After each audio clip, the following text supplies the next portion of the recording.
Ladies and gentlemen, welcome back to another episode of the Press Talk Sports Live. I am your host, Jeff Weisinger, sports editor here at the Press. I feel like we need a new intro. Or just maybe just dive right into it. You can figure it out once I'll figure it out once you leave.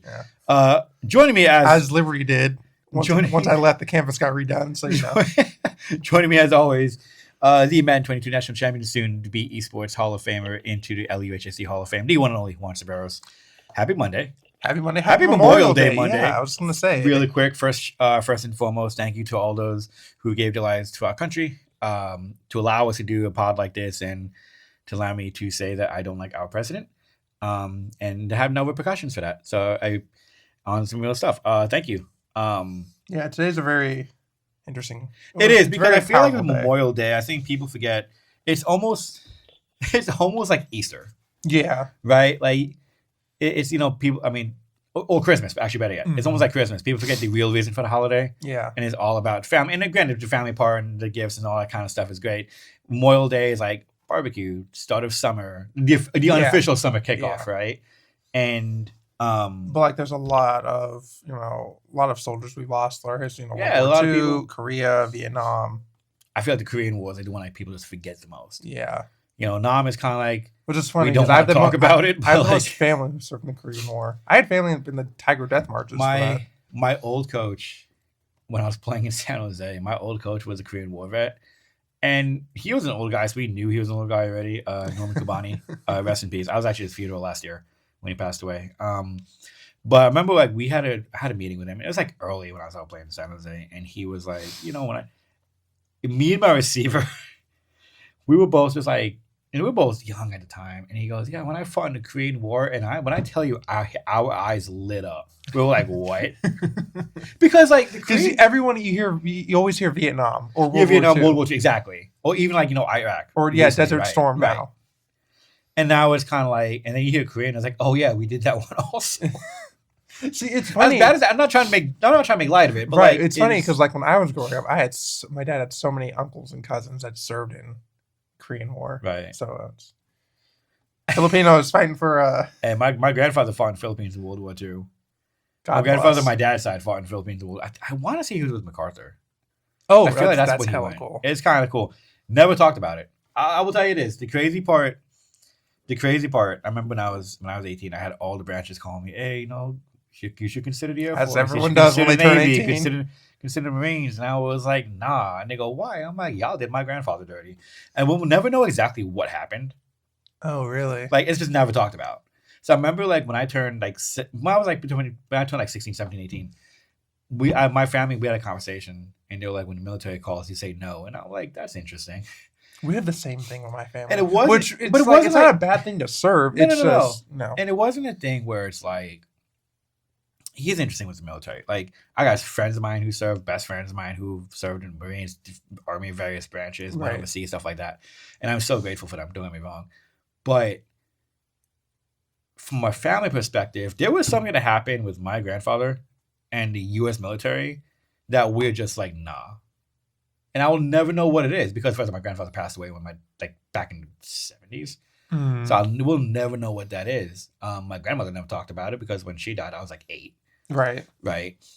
My cousins don't know what it is. Like, no one really knows. No, it's never been told to me. Yeah. Right. So it makes it really interesting because, like, when I was younger, I was like, yeah, I'm going to go to the Air Force. I wasn't trying to do anything difficult. Yeah. Obviously. Those in the military will understand that joke incredibly. But it's one of those things where it's like, I was like, oh, I'm going to, it was kind of cool, This is before I learned that the Navy really autopilots. Mm-hmm. But the Air Force gets to do the cool stuff. I'm like, crash a drone, not die, training accident. Just saying. Well, there's the big military cemetery out by the city, right? There's one by the city. I know when I lived in Texas, we had the big one in Arlington. So it's in South City, I think. It's somewhere out there. My dad's aunt and cousins always go out there and put flowers on my dad's uncle's grave. So that's cool. But like we said, thank you so much to all those who served, all those who are currently serving as well. We are not forgetting you. Your days in September, September, Veterans Day. I should know this. We should both know this. I think it's September. It's the first day you get off in the year, I'm pretty sure. The school year. Right. So Veterans Day. Y'all have your day coming up. I don't know. Anyway. How's your weekend? I had so much free will for the first time since January. You're done with school now, right? I'm done. How's it feel being done until you go to Fresno? I have so much free will. I've never felt this free before in my life. This man woke up at 10 o'clock. Was like, whoa. Like I was like, I could stay up till 2 a.m. last night because I don't have assignments to do. I don't have to get up early. You texted me. You what was it last night? The night before you were up late. Night before. Yeah. Night before. I'm sending you random TikToks. I was like, what are you sending? And it was like whack after dark. And I was like, oh, I'm here. No, Mountain West after dark. The Mountain West tournament. It was Saturday night. Me and my friend were up because Mountain West had their baseball. It was day 2 of their baseball tournament, and San Jose State and Nevada didn't start till 10. The game didn't end until 1. It went extra innings. Because culture. It was great to watch. But yeah, congrats to all those who are in college currently graduating. Next week's graduation here. Yeah, I mean, the graduation marathon begins next week, man. They're late. If you're congrats to all those in college, and hopefully the stress is gone. Probably not. And to all those still, let me tell you something about graduating from a university and stress. Okay, the stress never leaves. It evolves. The stress is like a Pokemon. Okay, when you're young, right? I'm gonna use a Charmander for example with this. Oh, thank God you didn't say Typhlosion. Huh? Thank God you didn't say Typhlosion. Oh no, real ones would get that joke. Yes, but I but also real ones stay within the original 151. True. So, true. When you're young, it's kind of your stress is very like the flame, right? It's very limited. Your stress is like, oh, what snacks do I want? It's very just like it's very naive, so to say, right? When you get older, the flame gets a little bit bigger. You're a bit more rebellious. The stress goes, oh my God, this person, that person, whatever, right? And even in college, right? Same. The college job is the same, right?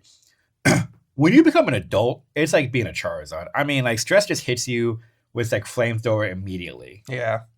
The fact that I described adult stress as a Pokemon on the fly is kind of impressive. I'm not gonna lie to you. I'm sure there's been weird things, but congrats to all those in college. Yes. If you're in LUHSD, sorry you got another week and a half of suffering. Are they suffering though? The seniors aren't, because it's like when you're at this time of the year, what do you do? They're not even in school. I remember when I was going to school, I'm like, the last week and a half, I didn't have finals. Last week and a half, I'm like, do I really have to come? I'm not doing anything. You're just sitting there like, okay, now what? No, grad season's always fun. It's interesting because like we don't do a lot with the continuation schools or like the alternate education schools, like La Paloma and Independence. And it's interesting seeing the graduation because like we're seeing the schools and the staff like the first time all year. Yeah. And there's a lot of really good stories that come out of that. No, there are. And there actually is some cool stuff to come out of that. But I remember like my first year here and shooting the graduations. I think I was like 4 months in. And I was at La Paloma's. And La Paloma's campus is interesting because like the campus behind the Brentwood police station. Yeah. So I'm just like, okay. Their graduation's like in their back, literally in their backyard. They have like this huge like grass yard in the back of the campus. And I'm just like, they have like this very intimate like graduation in their backyard. And I'm like, oh, this feels like a backyard of wedding. It feels very like homely. It is very homely, right? It really is. And I mean, everyone's excited. People surprised that like there's a photographer there for this. And it's interesting. Like you see, like everyone's like relieved, but then you start seeing like there's a lot of older cats, and it reminds you like you're in a continuation, in an alternate education school. I'm like, okay, this is interesting. But then you get to like the big three, like we go to like Liberty, Freedom, Heritage, and then man, those graduations like never end. And it's really interesting because like, especially for me, what was funny was like all those kids who graduated, a lot of them like literally have been in school together since kindergarten. Oh, the alternate.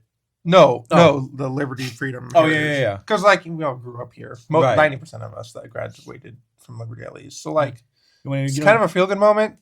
Well, you know what they say, like Texas forever, Brentwood forever. Yep. It's a feel good moment, and then you never see them again in your life. It's a very interesting how that works. Brentwood reminds me, the way that sounds, Brentwood reminds me a little bit of Texas. A little bit. Good friends living large in Texas. On that Brentwood forever. On that note, I guess we'll talk. On that note, Some big games, of course, we didn't go to them, but some big games in the to start NCS play. Liberty softball. We'll get to all of them. But Liberty softball defeating San Marin 11-4 after a nail biting first half of the game.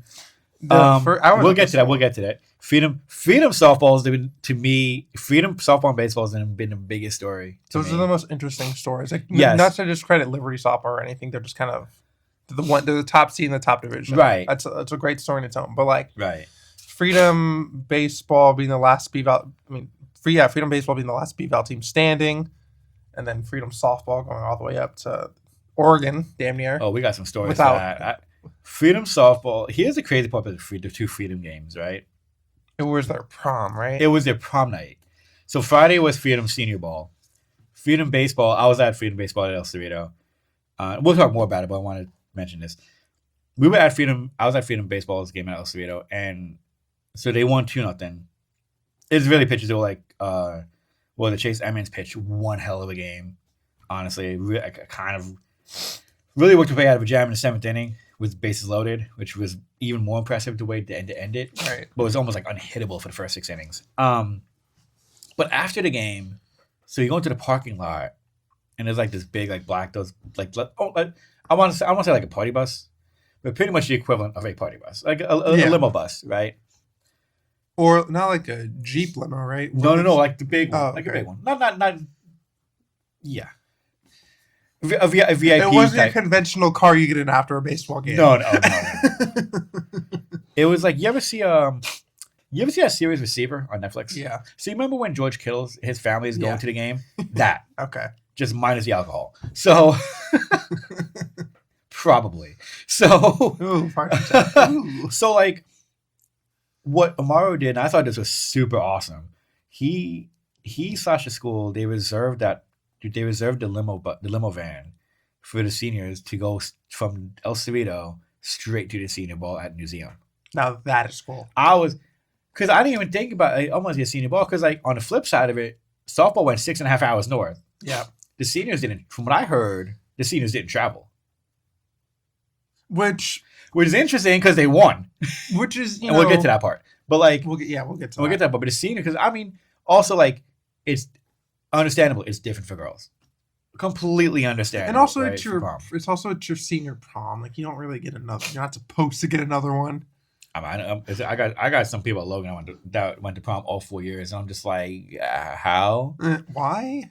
You're a freshman going to junior prom. But it's like prom night's always fun. No, it was. So cool. I respect the decision. I love what Amaro did. Oh, absolutely. Like I'm about to call you about that, and we were just like, that's such a G move. That's a great thing to do for the kids. But like, they showered at El Cerrito's facility. They took the pictures outside the locker room, and I was like, so I'm like, first off, to the baseball players, like, shout out to your dates for understanding that. So it's like 10 years from now, you look at these like, this isn't Brentwood City Hall. Where is this? This is El Cerrito. Why'd you guys take pictures in the hood? also, you know, I had a discussion when I was leaving. El Cerrito is a very interesting city. Yeah, because I wasn't sure. I'm like, am I Richmond? Am I Berkeley? Because it's right in the middle of both of them. It is. It's like just north of Albany. Yeah. So like, am I Albany? So like in that area, you get that weird mix of everything. It was because like I went like the GPS because of traffic or whatever. Like it took me through it kind of took me through the hood, and it reminded me a lot of like Dakota in Union City. The Dakota neighborhood in Union City. I'm like, all right, cool. Just drive right through, whatever. And I saw a lot of not hood people. And I'll still use that for the podcast. Like, I was people walking their dogs and doing all this stuff, and I was just like, what? Not saying I was expect to see sideshows left and right, but like the houses looked nothing like what you would see, considering the people. Yeah, and it was so fascinating. And then you get to El Cerrito. El Cerrito's a nice campus. Oh yeah, I think El Cerrito's a very nice campus. I was there getting it redone. Yes, I was there like 2 years ago for Heritage football. That's right. That semifinal. Right. In that monsoon. Yeah, in the and we call it the 30 days 30 night storm. And like driving to first, the parking is terrible at El Cerrito. It was like street parking only. God bless. It's like that at SRV too. Yeah, which makes no sense. And it also where those fields are make no sense. But the football field has the parking lot around back. Yeah. right? But it's like, how can you be a high school campus but not have like one parking lot? Like, first off, how can you be a campus in California and not have a parking lot? Your students drive. I know. You're not like New York where everyone's commuting. Because it's not like you don't need a parking garage like Liberty does. But you at least need. But also, to be fair, Liberty's very fortunate to have a parking garage. You just need something, right? But even But the back lot. Anyways, so yeah, so that I thought that was that part alone from the game. Well, I thought that was super cool. So like, I'm getting ready to do my post game, and I'm like, hey, I usually go coach and then player, right? Yeah. Obviously, out of a respect standpoint. Ken Everton, the head coach of Freedom Baseball, goes, "Hey, get Caleb first because he has to go to senior ball." And I was like, "Okay, cool, like no problem." 2-minute interview. I'm like, "Hey, that man was ready to go." But the limo part, like, shout out Steve Morrow because that was like the limo was such a cool thing. That's a really cool memory for the kids to have too. Would have been interesting if they lost. Like that's probably not a good thing to say, but no. Well, here's I guess now we're on Freedom. I guess since we're on Freedom Baseball, we'll work backwards through this. But they won. They won. They're going to the semis. So Freedom Baseball they defeat El Cerrito 2-0 to advance to the first semifinal since 2018. Which was pretty much I think right on the first time Ken started coaching the team. Wow. This is a very interesting team. Yeah. And I asked him this because I asked him a lot of spotlight through the season and going into the postseason was on Liberty and Heritage because they were so dominant through the season. Obviously Liberty winning B-Val, Heritage was good all year. And then Freedom was kind of trying to find itself throughout, like especially with the way that they use small ball, right? And they couldn't find a consistency. Like they beat Pittsburgh, and then like they went 5-5 in league play, just couldn't find any kind of rhythm. Yeah, you're looking at their schedule. They had 3 straight games. They scored 1 run. Right, and it's kind of like, okay, well, maybe. And we kind of thought, okay, maybe Freedom, the magic may have fell off, and it's going to be whatever, right? They go to Logan. They're down 3-0 entering the 7th inning with, I think, 2 out. They tie it 3-3. And then they score 3 more in the 8th inning. They beat Logan. It was a 3-run shot in the 8th inning, right? It was yes. I think I have it right. I think it was a 3-run shot in the 8th. But they scored 3 in the 7th with 2 out. They scored 3 in the 8th. They defeat Logan on the road 6-3. Imagine going to that school. I know, right? I don't play baseball for Logan. I'll tell you something. There were a lot of people who didn't play baseball at Logan who did at one point, maybe like as an underclassman. And so I just play for this big league team called Trivia. And a lot of my teammates were ex-Logan players. And they had shirts that said F Logan Baseball. So there's backstory to Logan. There's history with Logan Baseball, to be fair. Okay, then. Knowledge. I will not take Logan football slander, though. Well, that's what happens when you come to the first round and get blown up at Heritage. Anyway. You know what? Did I tell you the story? Yeah, there's a lot. Okay. There's a story behind that. Not to make excuses, but we have legitimate reasons. I mean, you look at this Freedom team, and it's just like, are they getting hot at the right time? I mean, that's really what it feels like. You see the way that Caleb pitched on Friday, especially. Oh, so this feels like a very Dynasty Giants-esque team where it's like the pitching holds it down, and then you get a couple timely hits, and you ride that. And that's really what happened. And you ride that lead. Granted, that's a recipe for success in the postseason. And to be fair, like Caleb, I think like he allowed 1 hit in the first inning, and then he was hitless until 6, excuse me. And when he allowed a double, I think he retired like 13, 14 in a row before he allowed the double, right? And then got out of that one. The defense was absolutely on point. The infield was on point. I think what's going to be it's going to be really interesting going to Cal. Here's the hard part. They played Cal this year too. They played Cal this year. Me not being prepared. Do you have to schedule up? Yeah, they lost 5-1 to Cal. Right. It was a weird game in the middle of the league. Probably rain out. So they have experience against this Cal team. It's one of those things when you look at the paper, it's like, okay, well, California, top seed, one of the top programs in the Bay, right? They should beat Freedom. One of the more solid programs in the Bay. That's better. They should beat to where they should beat Freedom, right? Yeah. It's so hard to count this Freedom team out.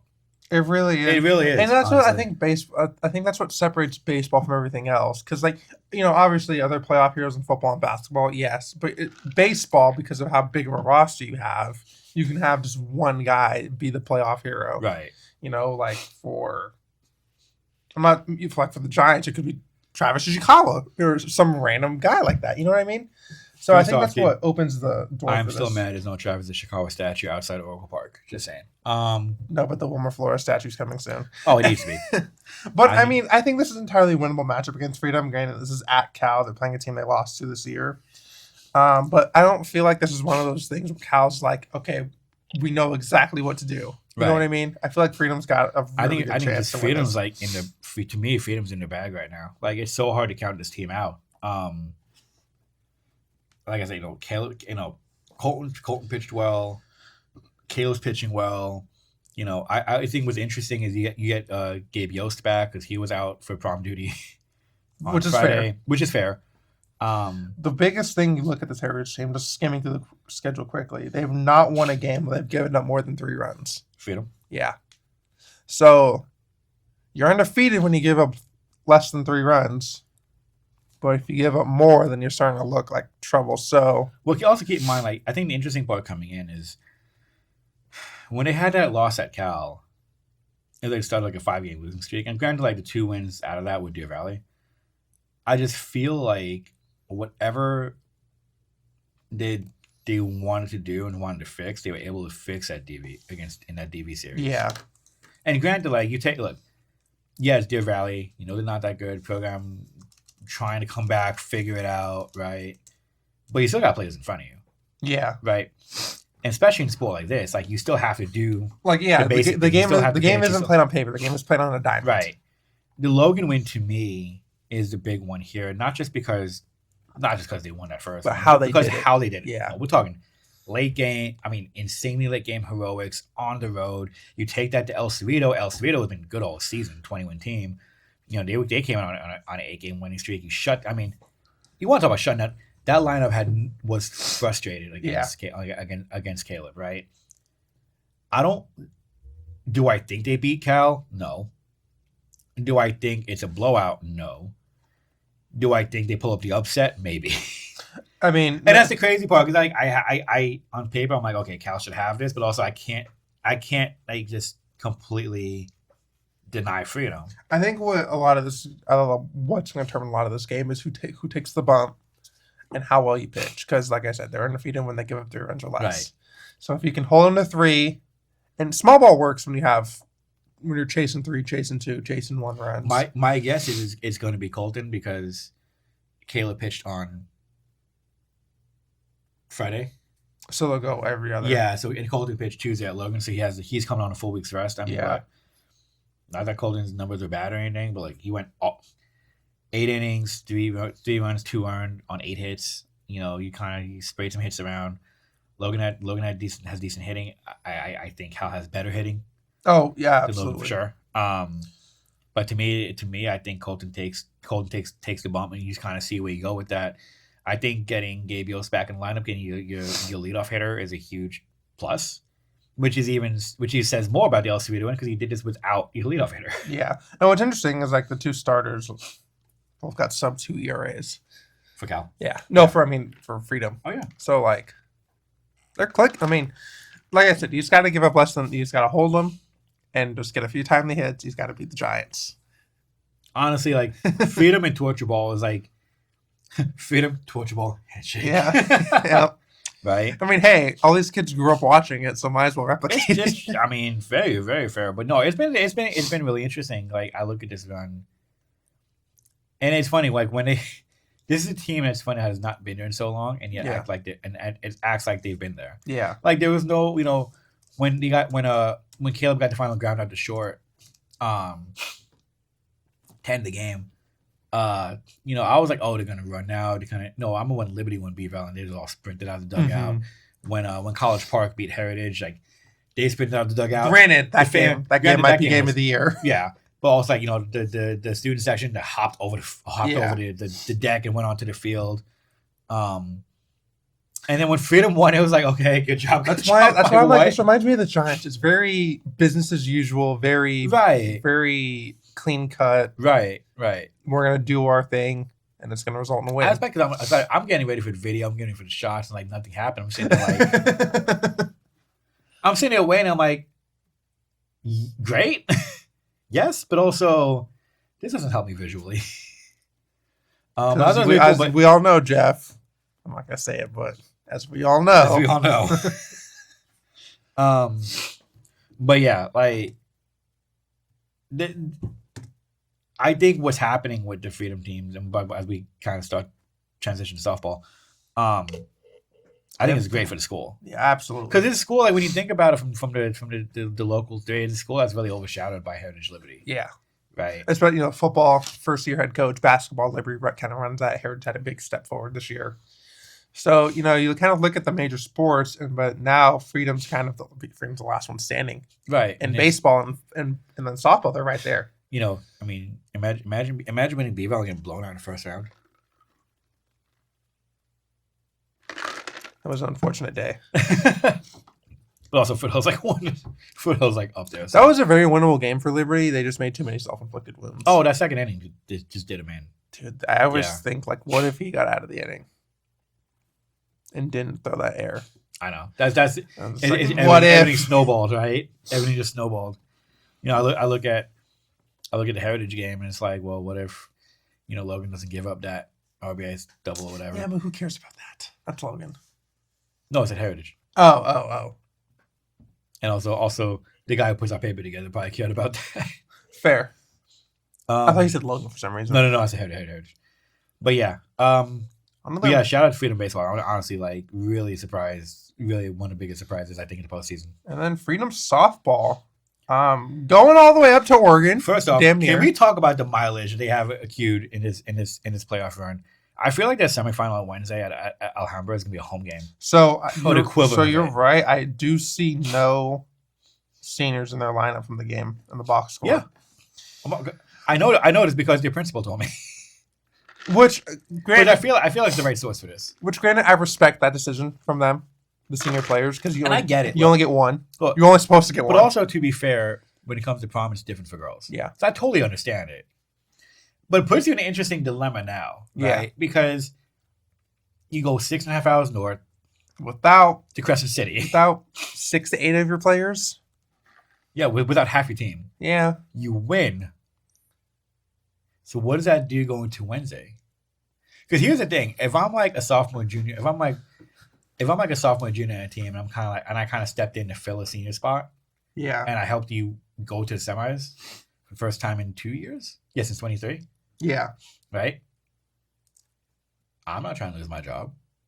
I think what you create a very interesting storm, and I'm not saying look. There is a very interesting dilemma on the hands of Coach Spacito.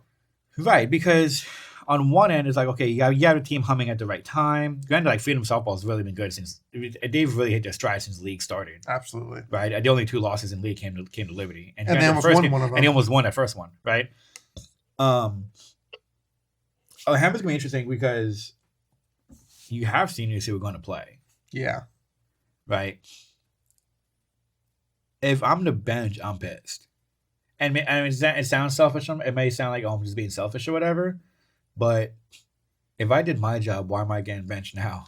Yeah. Just because. That's kind of a. It's a weird. It's a very weird dilemma. From the sports angle of it, it's a very weird. It's like a backup.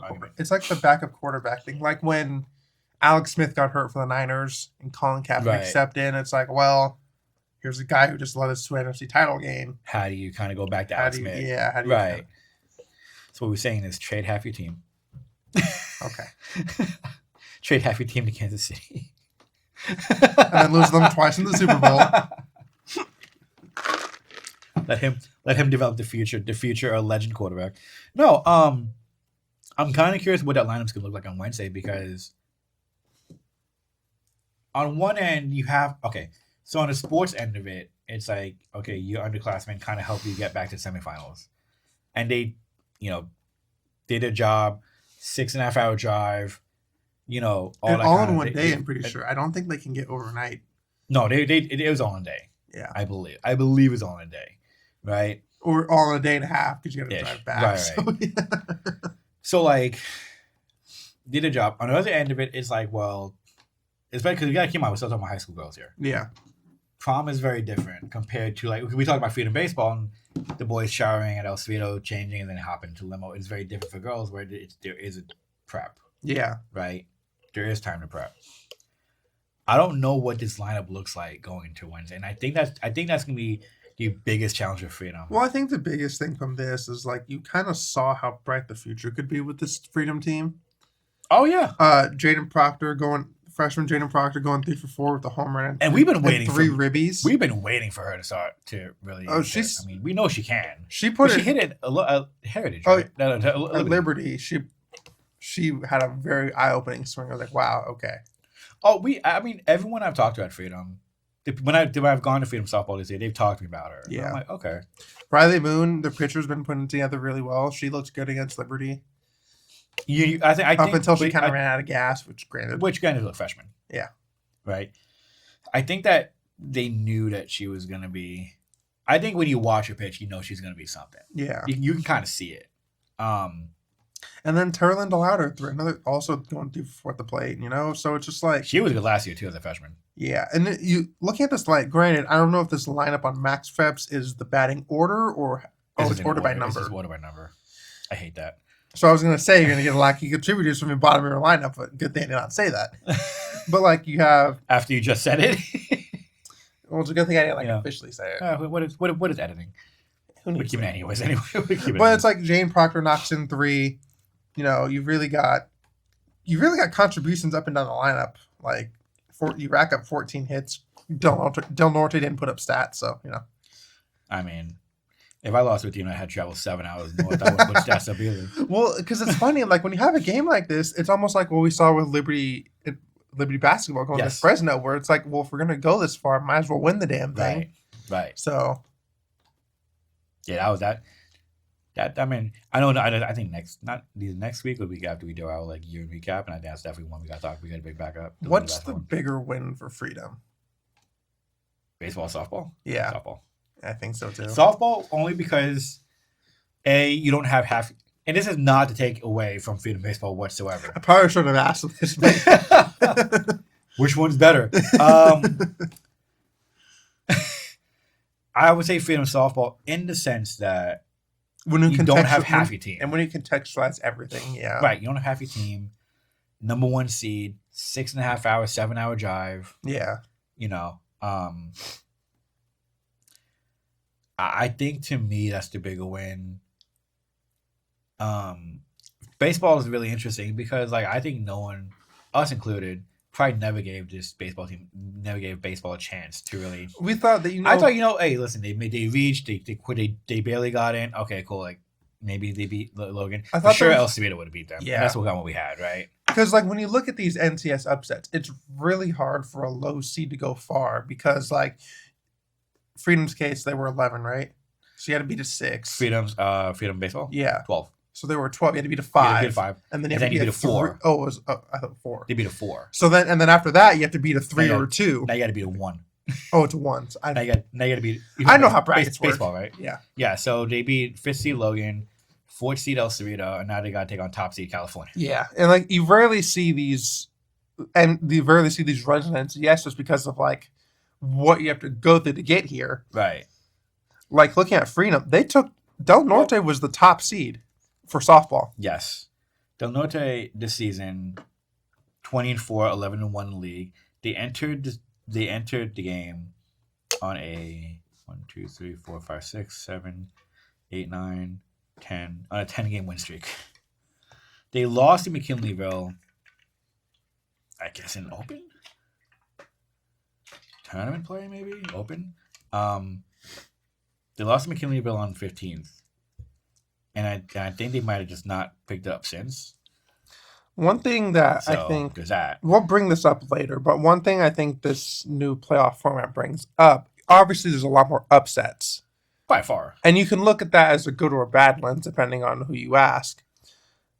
But there's a lot more competition. But when you have Division I teams dropping to Division III and steamrolling through, does that create a question of how ethical is this? So we'll put the focus on Freedom. Do you think they're steamrolling through? I mean, 14-3 win in the first round and then 7-4 against the 1 seed.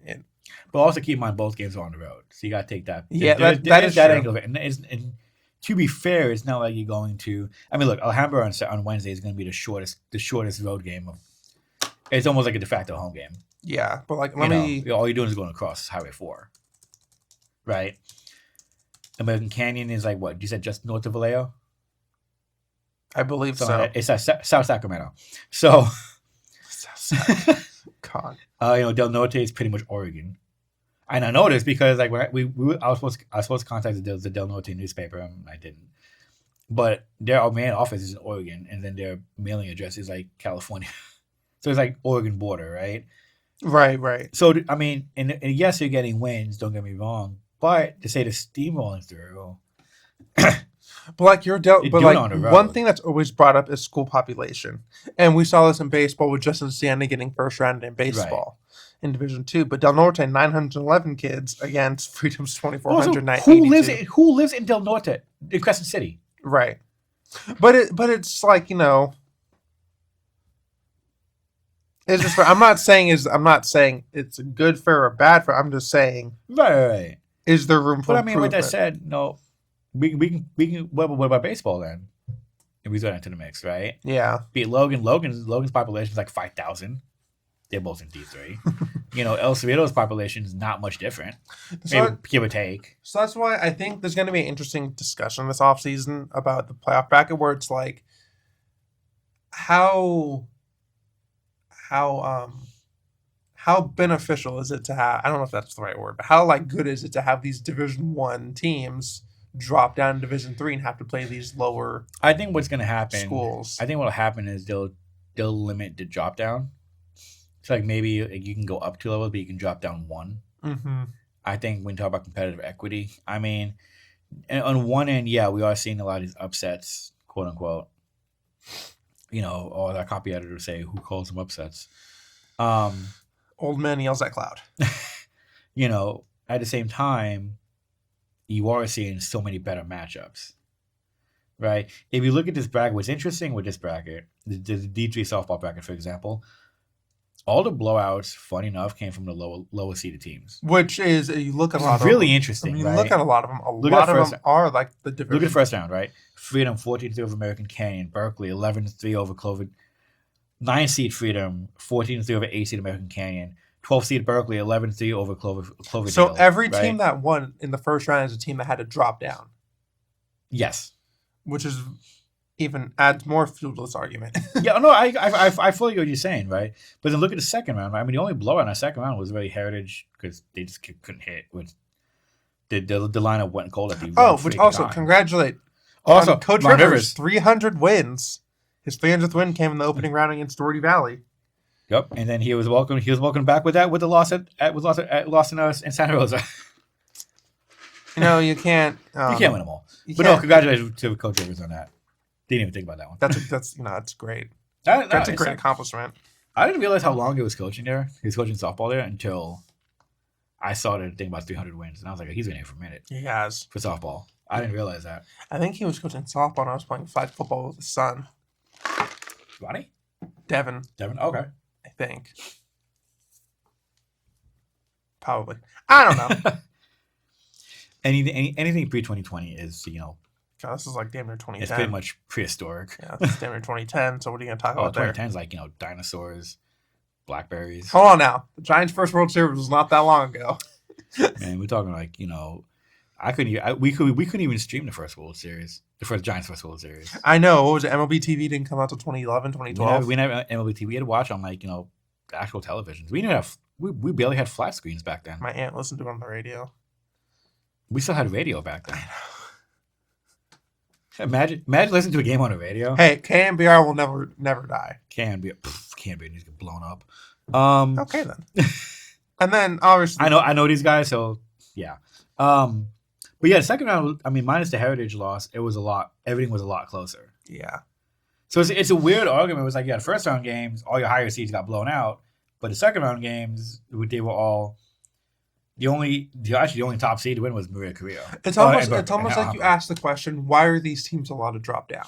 You know what I mean? Well, my thing is, they have the whole thing we can go up 2, down 2, right? Yeah. I really think it should be you can go up 2, down 1. If you want to talk about competitive equity. Yeah. I mean, we could do a whole episode on that. Probably will. After we kind of look back at everything. But I mean, it's very interesting that like when you look at these, because like Crew Chang said, they're already looking at the data. They're already talking about changes they want to make.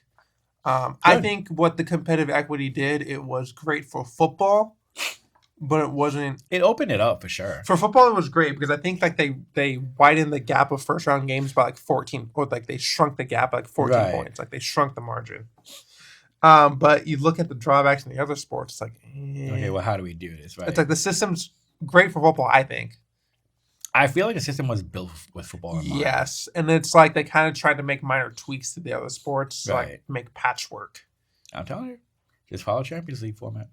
That's all you gotta do. Can we relegate high school teams? Yes. But here's my thing: if you have divisions, because here's the thing, keep staying. If you want to stay in the top. I'll have a better argument for this when we do the episode. But if you want to stay, it creates a sense of like accountability for your program. Yeah. If you want to stay towards top in Division 1, you put together a good program. If you want to be these programs that are having fun, cough cough, Deer Valley outside football, yeah, and volleyball, right? Outside Deer Valley football and volleyball. If you want to be these other programs like Deer Valley softball, baseball, Pittsburgh softball, right? Then you get all the way down to the D5 and you kind of get what you get. Yeah. Right. I think there is a sense of curiosity that you should go look into that with curiosity. Can we do a promotion relegation thing? Look, I'll tell you from the soccer background, promotion relegation is one of the best things to happen. Yeah. One of the best things for sports because it creates accountability. It created a great ending to season 1 of Ted Lasso. Look at Wrexham. Yeah. Right. And I know they put a lot of money into it, but like you have ownership that put. That's the one owned by the Washington Commanders owner, right? Ryan Reynolds. Okay. The Commanders owner owns Chelsea, Arsenal, one of the 2 London teams. But like they just won something big for the first time in a while, I think. It could be Villa because I don't know. I don't follow soccer. I just read the headlines. I forget exactly. But yeah, so we're gonna do a whole NCS thing. But the NCS does need to get looked at. I think they're in the right direction, but they need to tweak a few things, especially when it comes to the not football sports. Speaking of softball, granted, football is the moneymaker, but yeah. I mean, but softball, Liberty, the top seed in Division 1, they kind of stormed through San Marin after a shaky first few innings. San Marin led, I believe, going into the 4th inning. This was an interesting game to be at. It was almost like the girls needed to shake off the nerves and the rust. More so nerves than rust. It's interesting to call it nerves because they've been here before.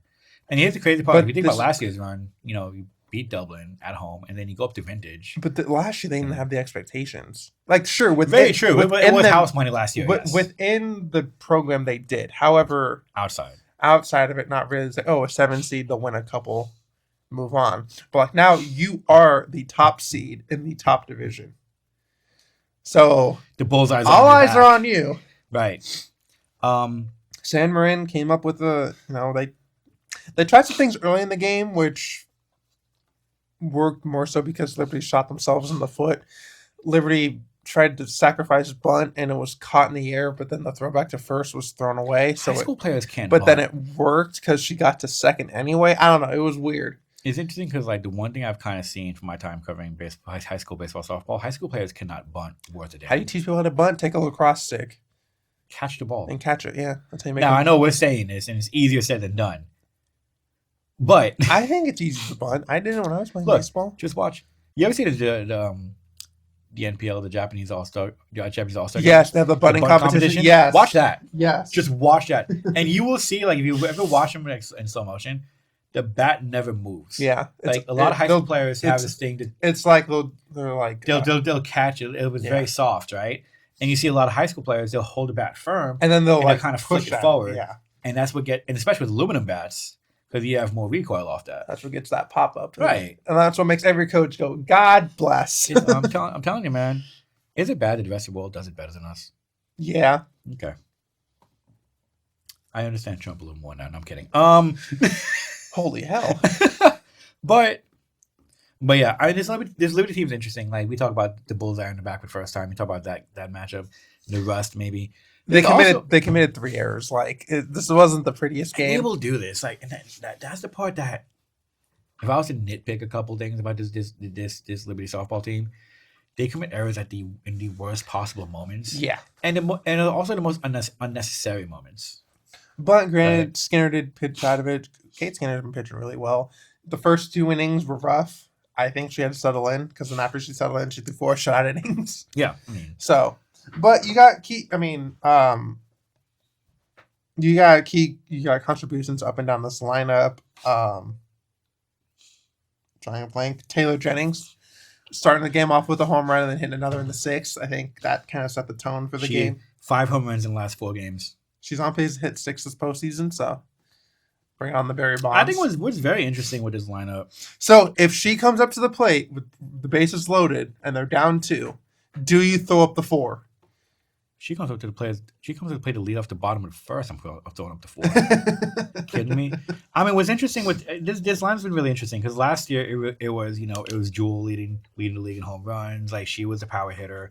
You got some contributions here and there, right? Yeah. But you really didn't have it. You got a couple bombs out of Isabella Rice, who I think is going to be But now it seems like anyone can come up and just hit one. But this lineup's been doing it. The power now, compared to a year ago, is kind of more. It's kind of more throughout the entire lineup rather than just a few of the girls. Yeah. Right. Taylor is the one I'm really surprised because I mean, look, she's not the biggest. To me, in the B-Val, out here, her and Yasmin Sanchez are the two best leadoff hitters. Yeah. Yasmin Sanchez and Freedom. Yeah. Granted, these are the 2 still in the playoffs. Yeah. But they're the 2 very fitting. The best 2 leadoff hitters in the B-Val and East County, maybe within definitely up there in the Bay Area for sure. Yeah. Right. Taylor's power surge isn't because you talked to her. She goes, "I'm just trying to hit line drives." I'm like, "You trying to hit line drives over the fence?" I know. She said that in my interview. She said that in the interview, and I was just like, "It's really good line drives." that line, it wasn't a line drive. You hit over the right field wall. Let me tell you. If you hit the line drive at a 47-degree angle off the bat, with backspin, and maybe a 105 exit velo. But her power is really. I mean, it's been there. Like she's hitting every game but one all season. So like the bat, overall, the bat's definitely there. When you think of leadoff hitter, you think of like a slappy bat, kind of like a Tony Gwynn. Well, that's actually especially with the lefty. So that to me, that's actually Yasmin. When you think of a leadoff hitter, you don't think of a leadoff hitter coming up and just popping one out. You think of just just a slap hitter just get on base. Yeah, slap hitter work the count. Swinging. She's swinging for the stadium, honestly. Yeah, she got 10 home runs on the season, which is very impressive. And it's funny because I think a lot of eyes on Jewel coming back. 10 as a freshman. What did she do for a sophomore season? And everyone else been hitting. Isabella Rice hitting home runs. That girl hits home runs. Kelsey Skaggs hit a big home run. Skaggs hit one. Kelsey hit one against Freedom. The game tying home run against Freedom. Yeah, in the 9th inning. 7th inning, excuse me. Close enough. It's the same thing. It's not surprising with his lineup, but we have to talk about Foothill because you and I have talked about. This is a weird thing. This is their schedule been really interesting because there hasn't been outside opening day. There hasn't been a lot of big games in that regard of this team's a legitimate threat to this Liberty roster. Yeah, Foothill is presented. Freedom was kind of that. Entering the Freedom Series. Freedom was kind of that. It was a taste of that. Foothill is a legitimate threat in the sense where it's like if a team's going to beat Liberty, it would be Foothill. Foothill team. Foothill beat Castro Valley earlier this year. They beat Berkeley, who's in the playoffs. They beat Granada. They beat Amador Valley. They beat Castro Valley in the first round of the playoffs. They took a 1-run loss to SRV. SRV is a and they good got team. stomped by Carondelet. God bless. There's hope. But they played Cal tough twice. They beat Castro Valley again. So but it's very funny. I talked about timely hitting and good pitching because that's what it looks like this Freedom team is built off of. You look at their 2 playoff wins: 2-0 against Castro Valley, 3-2 against Cal. But they have shown they can slug it out because they went 11-10 against Cal. They didn't win it, but they went 11-10. This Foothill team. 13 seed Foothill, I think if you look at it on paper, it's 15-8-1 overall, 8-6 in league. Granted, they're in a much tougher league compared to these schools here in the B-Val. And I think even though it says 13 next to Foothill, I think this doesn't feel like a 13 team. I think the Macias are taking this like it's a 2. You treat this like a 2. Yeah. You really do, because the way that they've looked in the postseason right now, this does not look like this Foothill team does not look like a 13 seed. The way they play. This is almost like the Freedom baseball team right now. In ways, right? The pitching's on point. Look, they've only allowed 2 runs all postseason entering this gun, and the two came against California. Granted, Cal softball. Granted, if you lose this game, you're not done, because it's third place game. There's a third place game. If you win that, you go to NorCal. But when it's with the third place game, why is it? You don't look at it like that. I don't think you look at it like that. Oh, absolutely not. Absolutely not. You don't think of it. It's not like I would take that more if it was like the open bracket. All right, and baseball news: Giants just lost. All right, they ruined. Huh. They ruined. They ruined. Okay, all my teams won yesterday. I'm happy. I love my sports teams. Total sidebar. Anyway, total sidebar. But no, this you don't approach it saying, "Okay, we can lose this." I almost see this Foothill team as being better. Yeah, I look at the way they're hot right now. I mean, I think they have. I mean, I think West Coast Preps or Cal High did a whole thing about them being like road warriors, and I mean, I hear that. I'm like, that's kind of when you're going.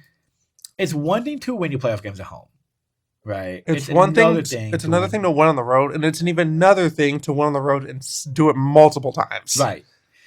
And in Foothill, like I look at this Foothill team as like I almost go into this match like, okay, we're the 2, they're the 1. Yeah.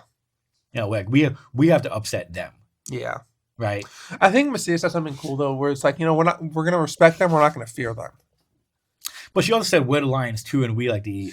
So she did say she did not expect. She also did say she didn't expect me to tell her that Foothill won. So she wasn't like ready for it. She wasn't prepared. I think she was looking at Cal. I think they were looking at Cal. Oh, they were fully expecting Cal.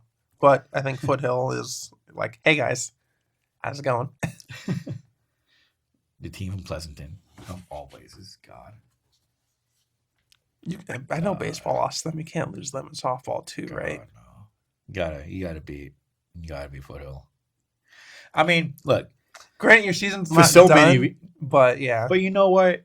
I don't even think about that third place game. I think my mindset going in is if we lose, we're done. Yeah. We had to get a third place game, which would be that Friday probably. But you, if you lose, season, I mean, the third place game is like whatever at that point. Yeah. Honestly. Granted, you still get to go to NorCal's, but do you? For the others? For a third place game, yeah. Okay. Well, okay. So. If you win the third place game, yeah. So you're still playing for North. Okay, so you still have something to play for. Yeah.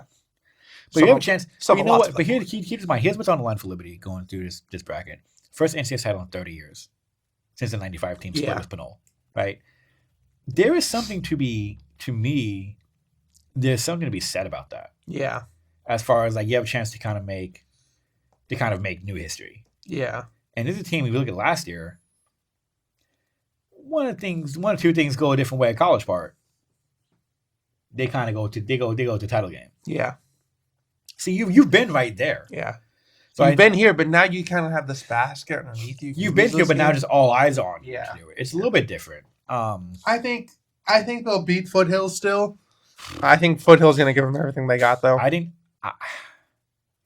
think Foothill's going to put up a hell of a fight. I don't think it ends up being like a San Marino where it's like, tough in the first half of the game, and then like the second half you kind of just like do your thing. I think it's one of those things. It's almost going to be like a freedom game. This really could be a pitcher's duel back and forth for 7 innings, maybe even more than that. Who knows? I think this is the game where like if you're going to win it, Kate Skinner is going to make her name known. Also, you're crunched for sunlight because there's no stadium lights. Why do these games start at 5 and not 4? If you're crunched for sunlight, it has lights. Let me tell you something about the mighty. Thank you for listening to the press. Thank you for listening to the Press Talk Sports. No, but it's interesting. Like what I find fascinating with this is you have games start at 4:00 pretty much all season. If you're San Marin, you start at 6:30. But they have lights. Yeah. So let me tell you something about the great San Marin High School. Thank you for listening to the Press Talk Sports. We come with you each and every week for the new episode. I'm glad you learned to tag out after a while. I think Liberty wins this. I I think you know what it is. I think it's like it's like that first Freedom game. Yeah, I think it's gonna be like that. Where they're gonna get everything thrown. But here's my biggest fear. Like you talk about the three errors he had on the day against San Marino. You can't do that. You can't afford that. To be fair, they did not do that in the second game against Freedom. So I wonder if they need a practice from Macias to whip him into shape. I mean, you don't get. I don't say you don't get a second chance. You could get a third place game and still have no calls, but you don't really get a second place. You don't get a second chance. Yeah, in my opinion, with this. With this, you're playing for a bit of NorCals, but you're more so playing for the banner you can hang up at the end of the year to keep this really immortalize this team. Right. This team are like in 10 years when they get inducted to the LUHSD Hall of Fame. It's gonna be very fascinating. I better get nominated in before this team does. No offense to anyone on this team, but hello, I graduated 3 years ago. To be fair, if I'm still here in 10 years, shoot me. But I have graduated 3 years ago. I should be in before this team. Oh, so you'll be the one inducting them? What if I told you? Just give. What you should. What would be great. So Hartwig inducts me. I induct Liberty softball. They need to induct journalists. Just saying. District, if you're listening, induct the sports writers. It happens. You didn't go here. I didn't need to. Do you see the work I've done here? No. I am making the case myself. Sorry, who are you? Okay.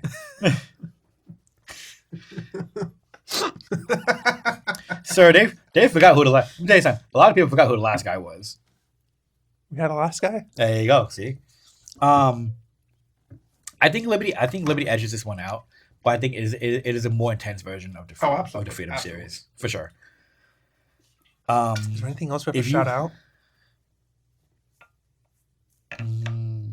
Shouts to the Knicks. What is wrong with you? Just what is wrong with you? But yeah, so that'll be that one. Graduations next week. We did that. So, all right. So we have. So do we do predictions? Oh, should we do predictions with this? Well, I don't want to say. Saying we went to Liberty and Heritage Baseball, predicting that to be the two upsets, and everyone else won. Everything, but we're just about going to everything this time. So for everyone who doesn't know, for opening round of playoffs, we predicted Liberty Baseball and Heritage Baseball to be the two best games for upsets. Every other team won. Hold on. I'm just gonna say this. Experts. We are your experts. This is why we get paid the big bucks. God. I'm almost scared to do predictions now because let's just not. But I will say, because if we get them wrong, we're gonna get banned from the field like Macias banned Huckabee. Stop. You told me about that too. So for anyone who was at the game, it was very funny. Principal Huckabee from Liberty always goes to the games, but he never sat right next to the dugout. So when Liberty went down 2-1, Macias and the team kicked him out of that spot because they were losing. And after he left, they went on to score 8 runs in 2 innings. Imagine kicking your boss out. I mean, after the game, I asked him. He was like, "Oh, I get it." No, obviously he didn't take it personally. He's not mad about it. I mean, look, he is very tight with that program. We see him. He goes every game. I'm not gonna tell you where he sits because I think he sits away from everyone and not be bothered. And I totally understand that. Yeah. To be fair, right? But it's so funny. Like she told me that she kicked him out. I thought she kicked him out of the stadium. I was like, what? They were like, "You need to go." I was like, move now. Wait, but who kicked him out? Was it Brandy or Cindy? Because I could see Cindy doing this. It might have been both at the same time. That's awesome. When like the team was on the field. It might have been both. Hugh, bye. I really thought I'd be the one kicked out first. To be fair. You know what? Yeah. Never mind. But yeah, so let's go over the schedule. So Tuesday is gonna be Freedom Baseball at California, 5:00 in Santa Ramon.